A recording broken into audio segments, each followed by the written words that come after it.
Good afternoon, and welcome to our series of webinars focused on bringing you information about COVID-19 related topics. The information in these weekly webinars is geared toward long-term care and skilled nursing facilities, but we encourage everyone who is interested to attend. Today, we'll be discussing the end of the public health emergency, or PHE, and how this will affect nursing homes. Everyone has entered the meeting on mute, but we will have a discussion following the presentation. If you have questions or comments, please submit them using either the chat or the Q&A tool in your Zoom menu. And you can also raise your hand to request to be unmuted to ask your question out loud. We invite you to join us every Wednesday at 2 p.m. for more of our weekly webinars. Next week, we'll be having a live Q&A with our nursing home team. So if you have a question you'd like us to answer, you can submit it in advance using our online form, which I will drop in the chat shortly. That webinar will be the same time and place next Wednesday at 2 p.m. My name is Kathy Caudill. I'm a communications specialist with Quality Insights. And now I'd like to introduce our guest today, Penny Imes. Penny is a quality improvement specialist at Quality Insights. She started her nursing career in acute care before moving into long-term care. Her positions in long-term care have included staff development, dementia unit manager, registered nurse assessment coordinator, and director of nursing. She found the perfect combination for herself at Quality Insights, where she is able to work in quality improvement and with long-term care nursing homes. Penny, thank you for joining us again. Hi, thanks, Kathy. And thank all of you for taking time out of your day to join us for this webinar. We're going to be talking about some of the QSO memos that have gone out, specifically the one addressing the public health emergency ending.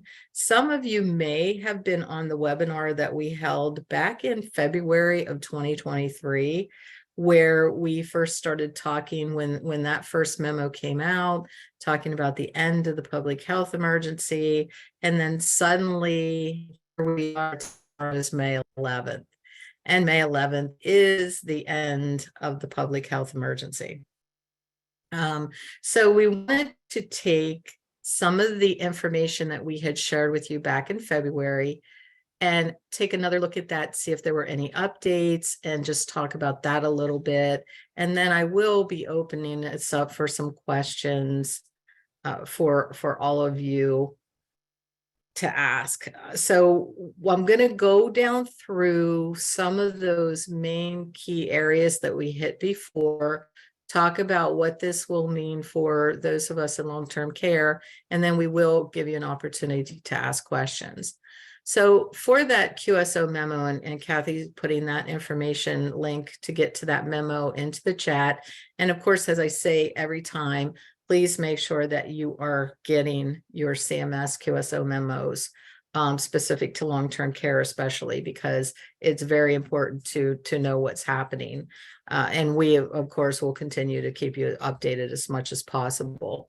So the first thing that we had talked about was the big change that's coming with that 3-day prior hospitalization.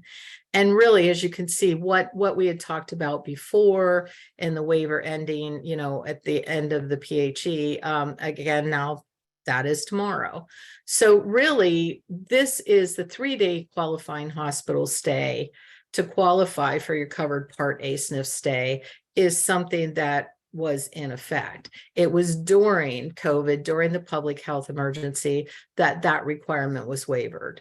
So really, if you're looking at, what does that mean? It means the waiver goes away and we go back to the way that we did things before. So the waiver terminates tomorrow. And what this will mean that any of your skilled nursing facility stays beginning on or after May 12th, so Friday, are going to require that qualifying hospital stay before Medicare coverage can go into effect. So that 3-day stay. And then additionally, for any new benefit period that begins on or after May 12th, the beneficiary will need to have completed a 60-day wellness period. So what that means is updating your policies and procedures to what we all had in place before with that 3-day qualifying stay. But you really want to make sure that you're paying attention to that, and that begin date will be on May 12th. Then we had talked about with the PASAR, what had been waived was having to do those assessments immediately. They allowed nursing homes to suspend the assessments for new residents for 30 days. So it was after the 30 days that new patients with a mental illness or intellectual disability could receive the assessment as soon as resources become available. And again, that waiver now is going away.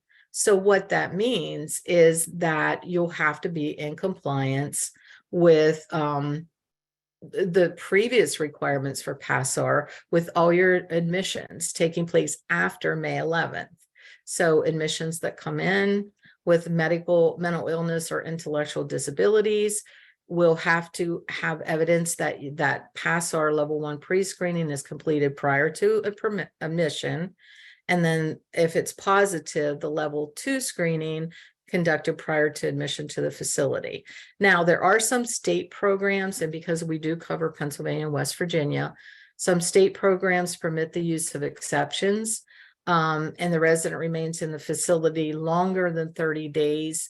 The medical record must include evidence of level 1 pre-screening and a referral to the appropriate state designated authority for level 2 screening if the level 1 pre-screen is positive on or before 30th day of admission. So really, again, updating your policies and procedures, and generally I know social workers who did the PASAR information. So just making sure that if anybody new has come to your nursing home who is responsible for this, because in the last couple of years, we've had a lot of staff turnover. So if you have new staff in place, make sure that they're familiar with what they are required to do now with that new screening, and make sure your policies and procedures are updated with that. And as I said, if you've been in long-term care for a while, these were requirements that we had all along, and they're just, the waivers no longer in place, and we're going back to the way that we used to do them. Now, the alcohol-based hand rubs, and that was, and as we all know, it's like put them everywhere during COVID so that they were available, and there was a little bit of leniency allowed for where they were located, the storage and installation of them. So now what they're doing with the end of the public health emergency is waiving that requirement. But alcohol-based hand rub dispensers still need to be used.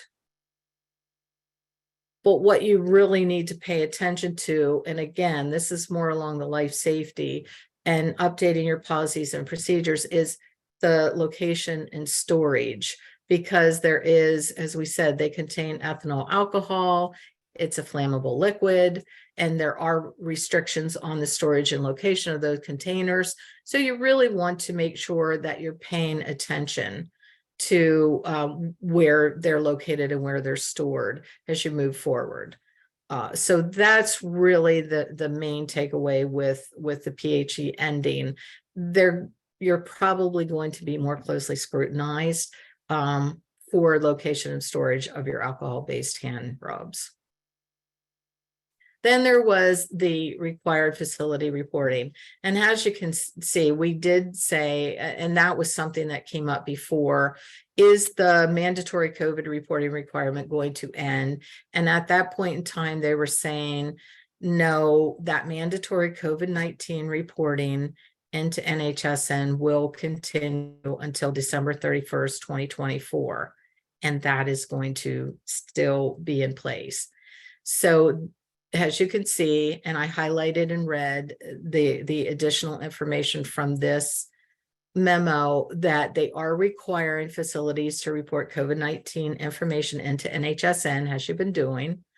And then additionally, to pay attention to informing residents, representatives, and families when there is an occurrence of a single confirmed infection of COVID-19 or 3 or more residents or staff with new onset of symptoms. So the way that you've been communicating with residents and their representatives, their families. You want to make sure that that communication continues. And yes, the requirement to report is going to continue through December 31st, 2024. So that is still in place. If the only way that would change at this point, as you can see in the language, is it would continue to be in fact as a requirement to support national efforts to control the spread of COVID-19. So if there would be an additional outbreak, that guidance could actually change, extend, but as for now, it's going to be into effect. So you will have to continue doing the NHSN reporting through December 31st, 2024. So I think that's something that's really important for everyone to remember. Make sure if the important thing I think for the NHSN reporting that we mention all the time is, again, making sure that you have staff, more than one person who knows how to do the reporting, more than one person with a grid card. That's still extremely important. And especially as you're going to keep reporting for another year and a half, it's really important to make sure that you're have those people in place who can do the reporting and have their grid cards. And then I also wanted to note with that, and I've highlighted here that the reporting of COVID-19 vaccination status of residents and staff through NHSN, that is permanent and will continue indefinitely unless additional regulatory action is taken. So that is still happening unless we hear differently, and that would be with an additional CMS guidance. And something that we didn't really talk about before, but I thought it was really highlighted in this memo more so than it had been before. So all those other things I talked about in February we had addressed. These are other areas that I thought out of the memo that were very important for everyone to really think about and understand. Is the testing requirements that happen early in COVID during the public health emergency were to make sure that facilities were conducting volume and frequency of tests that they needed to identify COVID so that they could prevent the transmission. And then throughout the public health emergency, CDC and CMS together have updated testing guidance. Now, most recently, they removed the recommendation for surveillance testing of staff. However, as this states, COVID testing is still an important action and is a nationally recognized standard to help identify and prevent the spread of COVID-19. So I want to point out that while the specific regulatory requirement ends with PHE, this is important. CMS is still going to expect facilities to conduct COVID-19 testing in accordance with accepted national standards, such as the CDC recommendations. Further down on this Word document, we have the link to the CDC website that has all of the updates. The CDC recommendation updates has of an update. It has a May 8th, 2023. And so it will be important for you to have that link and know where on the CDC website you can get that updated information on compliance. And the main reason that you really want to make sure that you're complying is that F880 is going to continue to be cited if you do not have an effective infection prevention and control program in accordance with the national standards. So it's really important to know what those CDC recommendations are. And it's, as I said, they just updated May 8th. CDC will continue to make updates and recommendations, and it's very important to stay updated on what those recommendations will be. That for us, I know I'm not going in depth with things like that because that would take more than we have in this half hour, but it's just extremely important that you understand that this is what you need to pay attention to, and these are the areas that you need to websites that you need to be aware of, and make sure you have your policies and procedures updated, your staff is educated on what the current recommendations are, and make sure that you're following what you need to follow so that you don't get those citations. And if you have specific questions, can always reach out to us at the QIO, and we'll try to get that information for you as quickly as possible when it's available. And then there was another section I just wanted to point out. So requirements for educating about and offering residents and staff the COVID-19 vaccine. The interim final rule expires 3 years after issuance of that earlier date. So this requirement, so we talked about education and offering residents and staff the COVID-19 vaccine, that remains in effect until May 24th, 2024. So again, that's another date that you want to keep in mind. And I also want to mention, and I know because we'll be reaching out to the QIO, you all, a lot of you, we've reached out to you, we'll continue to reach out to you with your vaccinations, if you have COVID outbreaks. And I want to say that, well, the public health emergency, so we've made the decision that COVID is no longer the public health emergency that it was prior to now. It's the mortality rate has gone down with it. Its deaths have declined, hospitalizations have declined, but we need to remember that COVID-19 is still out there. It didn't just because the PHE is ending doesn't mean COVID went away. It's still there. It's still an illness, a respiratory illness that affects the long-term care population more than it can affect other populations because they are older, they have more comorbidities, they are that more at-risk population.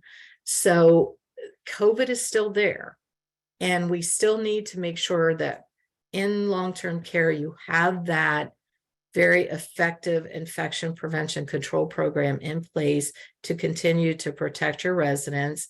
And then also vaccination has been proven to be the strongest protection against COVID-19. So vaccination, just like, there are different flu viruses and we get vaccinated for that on a yearly basis, trying to hit the right virus. It's the same thing with COVID.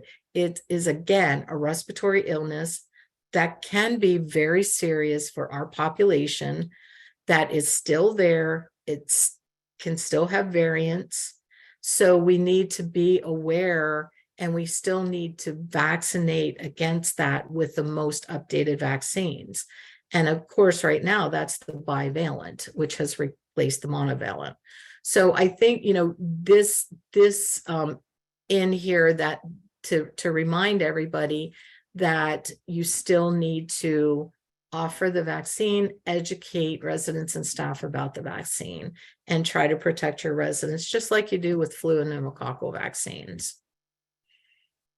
And then last but not least, I added this in.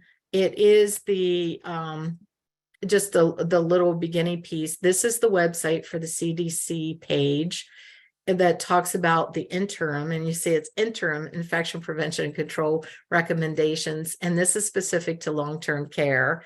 There's a section on there that's just for long-term care. So as of May 8th, 2023, there have been updated recommendations for universal source control and emission testing in nursing homes. And then they added an appendix on this page to assist nursing homes with how and when to implement broader use of the source control. And they included examples of potential metrics. So that is all that I have with this Word document. And so now we're going to move into, I'm going to stop sharing this for a minute. Or maybe I should leave it up in case anybody has questions about it. So now we will move into looking at questions and chat. And Kathy, I don't know if There have been some things in chat. There's a couple questions, and Okay. these were from a few minutes ago. I think they're related to the same issue. The first says, AHCA confirmed last week that the requirement to notify residents and families are no longer required to make them aware of positive COVID case, etc. And then the next comment says, it reads that CMS is exercising enforcement discretion and will not expect providers to meet requirements at 42 CFR 483.80 G3, which is the requirement to notify family and members. So do we still have to notify family and residents? I think that section, and again, I suggest please be aware of what is in the CDC recommendations. I need to go back to that. And I don't know if Jennifer's on or Deb or anyone. I would probably follow this right now. I can just Go ahead, Jean. Thank yeah, you. I just pulled it up because it is really, really confusing. So the section, can I share the section? Oh, you sure can. Anything that you have, please feel free. I'll jump off I of have there. so many. I'm the same way. I have so many memos and things going right now at the same time. It's crazy. So I think this is I have it, if you can see it, I have it highlighted. Yes. Can you see? So this is the section that everybody is talking about, that CMS is saying that they are not going to enforce. I think the wording is really, really confusing, because what did they say? They are going to exercise discretion in enforcing. And they don't expect facilities to do this. I personally feel like that wording says that they're not going to enforce if you don't do this, informing residents, representatives, and families. It's obviously set out very clearly how reporting has to be done, by 5 p.m. the next calendar day. CMS says they're not going to enforce this. As far as I'm concerned, with that wording, I think they're saying, we still think it's a good idea for you to report to families and residents, just to let them know what's going on in the facility. But we're not going to enforce it if you do not. I think that is kind of what they're saying. But I'll say it's very confusing, because the paragraph before, and I have the actual document pulled up here, because I've been going through it and I'm like, it's so confusing. So if you look at this is this is the document for the end, the outlining what Penny just went through. It says, additionally, facilities are required to inform the residents, their representatives, and families following the occurrence of either a single confirmed infection or of COVID-19, or 3 or more residents of staff, blah, blah, blah. So they're saying, follow all of this 42 CFR 43G, except G3, what I just read. So the rest of that 42 CFR 43G is going to remain into effect until December 31st, 2024. But the only thing that's not going to be enforced is that small section that I read. And I think if you leave that up, Jean, and if you look down further, and it does say, prior to this, during the COVID pandemic, we were sending out information for everything. And while the reporting requirements are set to terminate December 3rd, 2024, that type of intensive reporting is not necessary. I mean, it says it right there, but they are concerned that the effort required to continue that type of reporting may outweigh the utility of the information provided. So for example, if you're providing families with a total number of cumulative COVID cases, that's not really useful information. And then, as Jean said, they're exercising enforcement discretion. Yeah. This is my concern, is if you've been telling residents and families all along about cases in the facility, and then you stop, CMS isn't going to get you, but our are the families going to say, well, I wasn't aware, you didn't tell us, and then the ombudsman comes in, and then you have another, I don't know. It's a tricky situation. It's tricky, and I do see that you could perhaps do less reporting to residents and families, but I would still keep those lines of communication open. And I think they throw it in there too as part of an effective infection control program. You want to make sure if you're using signage, make sure that the signage is in place. If you're having an outbreak of anything, you generally do inform residents and families of the outbreak. So if you're having 5, 6, 10 cases of COVID, you want to definitely make sure you're still letting those families know, keeping them updated. I would continue to do the communication to a certain extent. I think it is those, because it is always the gray area, which we're all trying to always figure out. But I think it is that whole, at the end of the day, what is best for your residents and families? It's to communicate with them. It's to keep them updated on the information that they really need. So if you're doing that communication, you have something in place, it's a good thing to kind of keep those lines of communication open.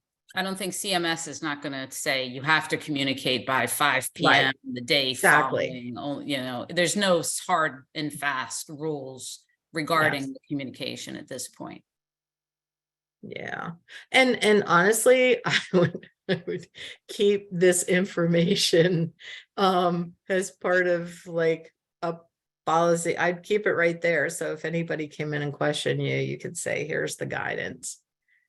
And I always recommend that we keep the guidance right there.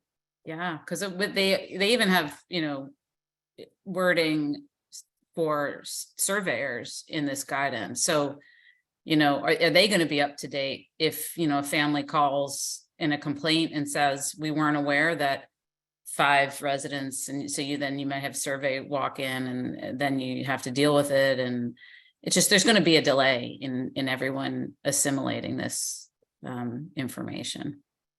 So yeah, Denise and Denise, who mentioned about ACA confirming, and then Chris asked the question. I really think, again, no, do you have to do the whole let everybody know that there was a COVID case? But yes, I think keep those lines of communication open. So that you have that. Just trying to see what other. Yeah, there's some other asking questions. about the document. And then has there been any guidance regarding temp taking for staff and visitors ending? And I'm still looking at the QSO. We had the QSO memo that just came out on visitation and the QSO memo on testing. So Jennifer, our IP, I'm assuming maybe you probably did a little bit more reading on that than I have so far. Yeah, so the requirement for active screening. So when visitors are coming, we're doing the temperatures, we have the logs and things like that. The language surrounding the screening was taken out in the last QSO update.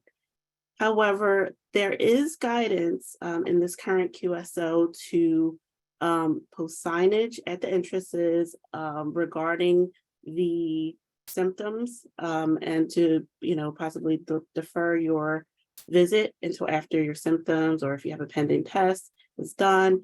And then they also added guidance for visual alerts such as signs and posters at the strategic places about masking and things like that. So if you do have an outbreak, or you have specific policies regarding masking, to make sure that's clearly posted in those common areas. Okay, and I see we do have we have a question from Crystal. I know Crystal. So all my residents who received all COVID vaccine, including the bivalent. Am I to offer residents employees another bivalent booster?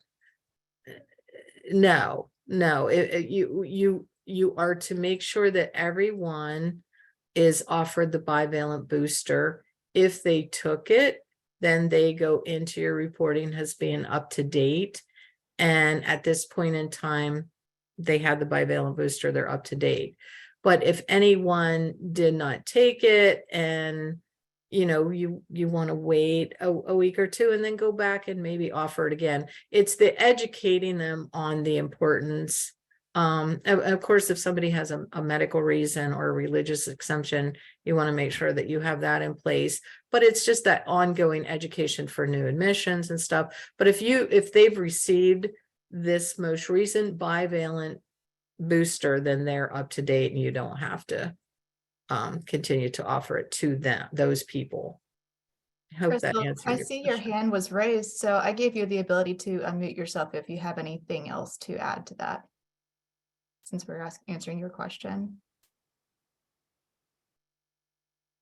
Is that Crystal? Yeah, Crystal's hand is raised. No. Did you have anything besides that? You'll have to take yourself off mute, Crystal. Okay, maybe we'll get back to There Crystal. she goes. No, I didn't. I'm sorry. I didn't realize my hand was raised. Okay. I heard that that they were probably going to recommend bivalent yearly. That's pretty much what I was thinking of when I asked you that question. Yeah, and we don't have the actual, is that definitely what's going to happen right now? But as soon as we are updated on, is that going to be an annual occurrence or whatever, we will make sure that everybody's updated. Thank you. So we had, what is the policy as of May 11th to lift the mandatory policy on masking and long-term care? Did you kind of answer that, Jennifer, on the masking? I'm sorry, what was the question about the masking? So there's Yeah. it's a two-parter in the Q&A. It says, what is the policy as of May 11th to lift the mandatory policy on masking in long-term care facilities? Also, does this mean family members are not required to wear masks when visiting family members in a long-term care facility? So the new updated guidance shows that we should be following CDC recommendations for masking. So currently, the CDC recommendations for source control is, of course, if you have a suspected or confirmed case of COVID-19, we're going to mask those people. If you had close contact with someone who is confirmed positive, you want to make sure that we have source control for those individuals. However, also, if there is a current outbreak in your facility, that source control measures should be implemented for anyone working in those high-risk areas where they could come into contact with COVID-19. It could be facility-wide or on the specific unit, but that's something that you would make the decision based on your facility status. And also in areas where there's, a high risk, when we're going into flu and COVID season, I guess, making sure that we're looking at what's happening. If you see an uptick in cases in your facility, you may choose to implement source control measures at that time as well. Thanks, Jennifer.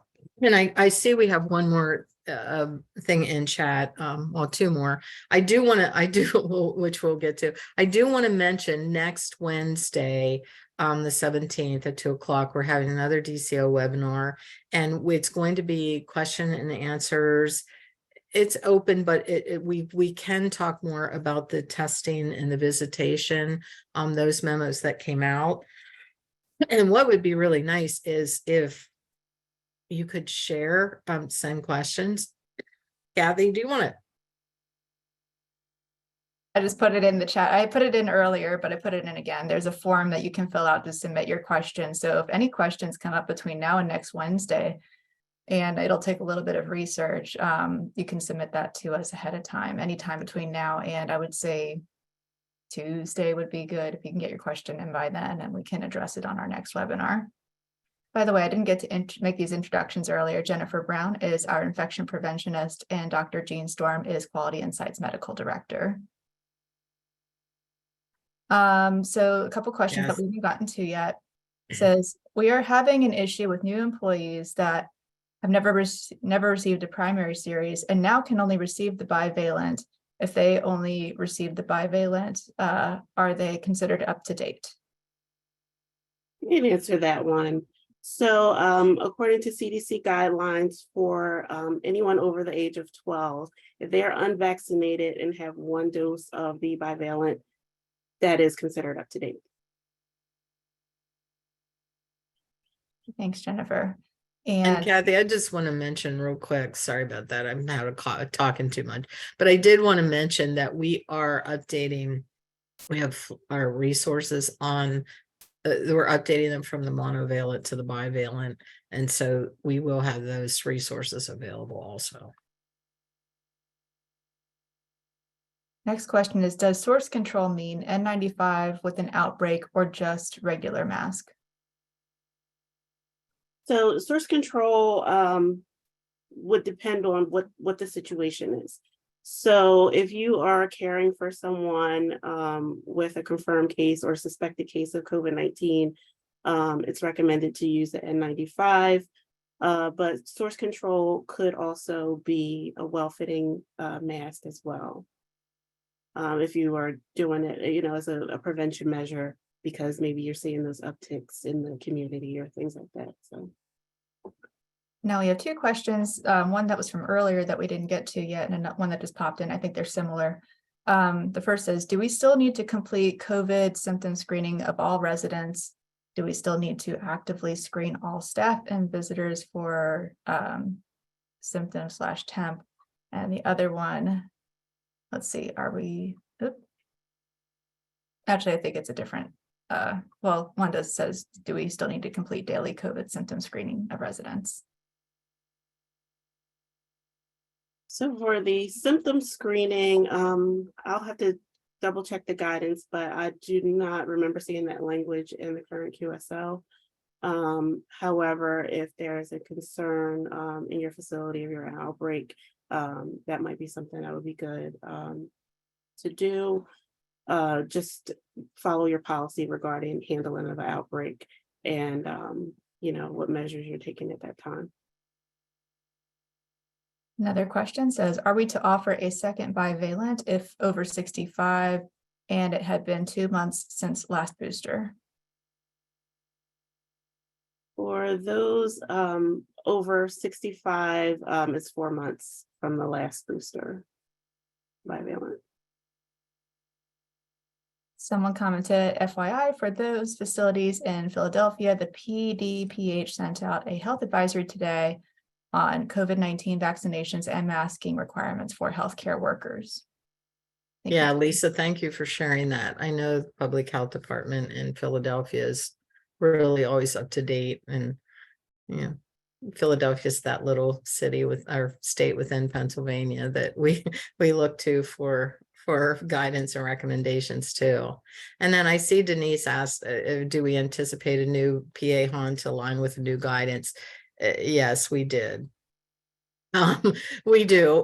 We actually had this conversation. It's like guidance comes out, CMS talks to CDC, CMS says this is the guidance that we're putting out, CDC gets it up on their website, and then our wonderful state of Pennsylvania, they really do a good job. They pull all of that together, make sure that they have all the information, and then they bring out usually a very nice PA that supports it. So we do anticipate the same thing, that they're currently probably getting that information together, and they're going to have a PA come out soon. And then what's that? Go ahead, Kathy. Do we need to continue to test weekly and staff or a resident that is unvaccinated? The routine testing is not recommended. There is someone who is showing symptoms, or if there is someone who had an exposure, and you're doing your 1 3 5 day testing schedule, that's one thing, but routine testing of individuals is not recommended. Question from Charles that says, so what did it say? Do you guys know what it is referring to? If not, Charles, please clarify. I think he might be referring to what Pennsylvania or Philadelphia Public Health Department came out with their health advisory. And Okay, yes, he did mean Philadelphia. okay, yeah, I don't have that information, but we can try to get that. We can not try. We can get that information and make sure that it's available. I can include that in the follow-up email with the recording and all of these resources. And I think someone asked earlier, Penny, if we could have that Word document to share as well. And I think that would be fine. Yes, you absolutely can. It's not proprietary in any way. It was a lot of me copying and pasting as I read through the memo. So, but I think it's nice to have, because there's a lot. I mean, just that one memo goes into long-term care and then hospice and hospital and ambulatory care center. So it's just really nice, I think, sometimes to have some areas highlighted that are specific to long-term care. Okay. Any other question?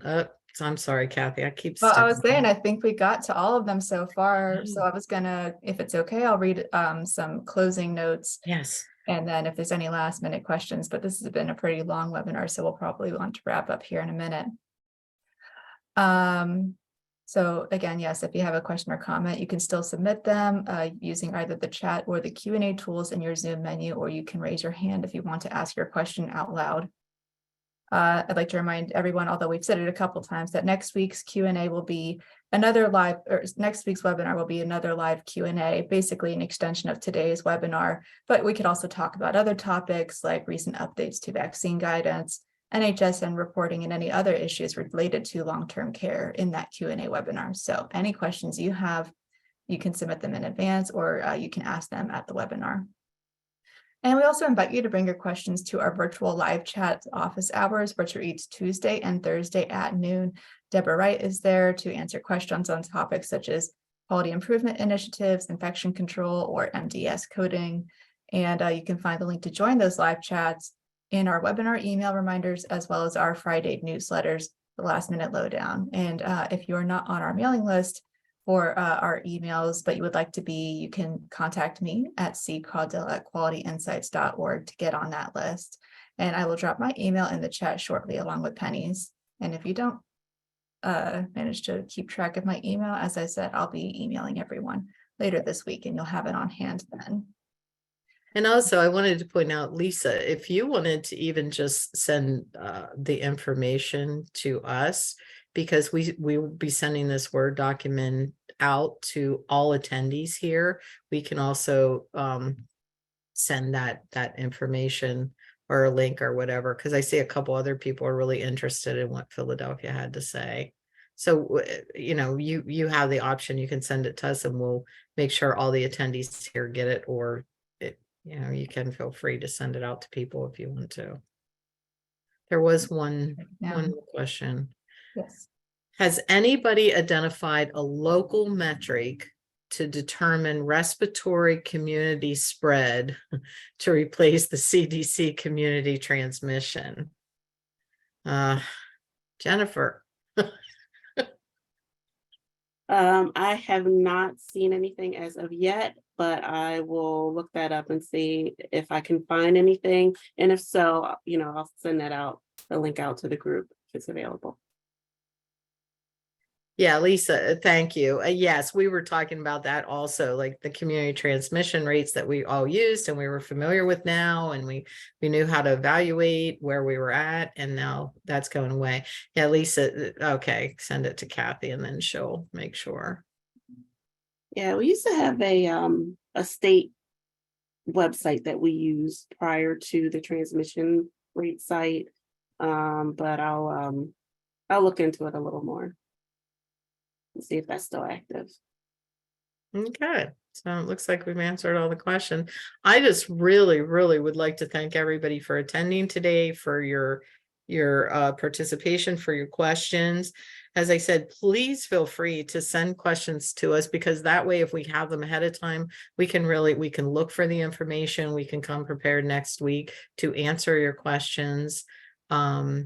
As we talk more about, the additional memos on testing and visitation, and then any other topics or questions that you might have for us, that just send us your questions on any topic, and we'll make sure that we look into answering that for you next week.